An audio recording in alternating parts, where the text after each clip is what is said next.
I wanted to end with some comments along the lines of a thought experiment.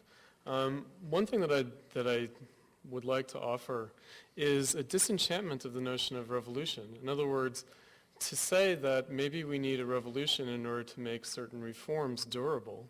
One of the things that we can look at over the past 40 years is just how much reforms that were achieved in the mid-20th century were undermined, reversed, and essentially no longer even exist on the radar of mainstream politics.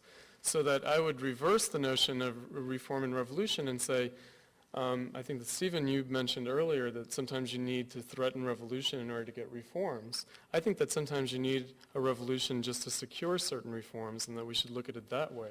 In other words, that we should look at what it would really take politically in order to secure certain benefits for working class people, certain sort of basic social security structures, and think about, as a thought experiment, what it would mean for us to begin today and say, in 10 years, we will abolish capitalism in the world. Like, what if we started to do that right now and said, that's the goal, and what do we have to do every single day for the next 10 years to make that happen?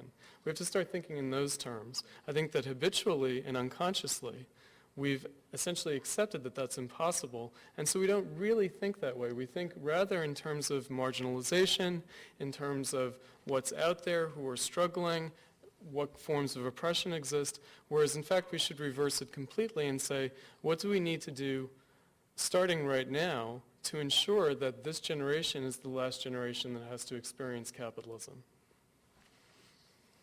Thank you, everybody, for coming.